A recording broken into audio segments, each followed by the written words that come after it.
Hi Douglas students, my name is Susan Kirk and I'm a graduate of Douglas College from the class of 1983. I'm a practicing endocrinologist in Charlottesville, Virginia, which means that normally I take care of folks with diabetes and thyroid disease and transgender issues. But for the past 6 weeks, I've been helping my organization prepare to take care for a surge of COVID patients. We're a bit lucky here in Virginia in that we're 6 weeks or so behind what you've been experiencing in New Jersey and New York. And today I've been asked to talk with you about taking care of non-COVID problems during the pandemic. So in no particular order, first of all, stay home. This is the single most important thing you can do if you have an underlying medical condition. We know that certain conditions put you at risk, not necessarily for catching COVID, but for having much more severe complications if you do. So if you don't have to go out, please stay home.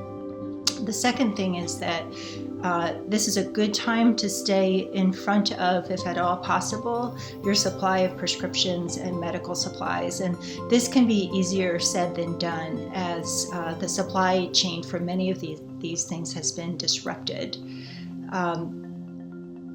If you can, give yourself some time and some patience and work with your pharmacy to make sure that they have what you need, and if at all possible, have it mailed to your home rather than go in and pick it up.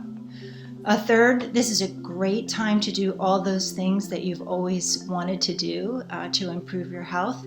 So start a new exercise routine, one of course that practices social distancing. Cook yourself some healthy meals. And really don't forget about that mental health or your mental well-being. So take some online classes, meditation, mindfulness, read a book for fun instead of for your Douglas class. All those things are equally important to your physical health. And fourth, if it's not you, but if you have an elderly parent or a grandparent or somebody with a chronic medical condition, you can help them by downloading the apps or the software that they need to get their prescriptions or stay in touch with their doctors. Many of us have actually moved to telehealth, and it's great. It's hard to believe we're really going to go back from this. So I can talk with many of my patients on the computer or on their telephone, and at the very least, we can determine whether it's important for them to be come in and seen in person.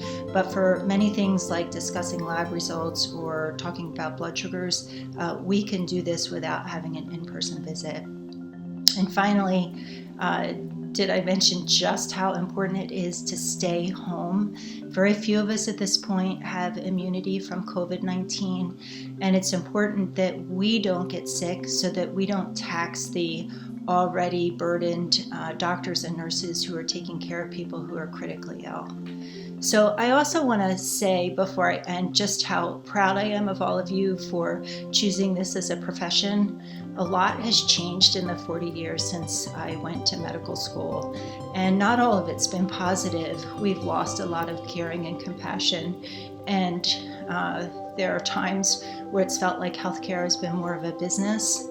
But this has shown us a great resurgence of respect and a real trust in doctors, and that's been a wonderful thing. And in fact, it really reinforces that this has always been a calling, much more than a profession. So I am really happy that you're choosing to go into this field.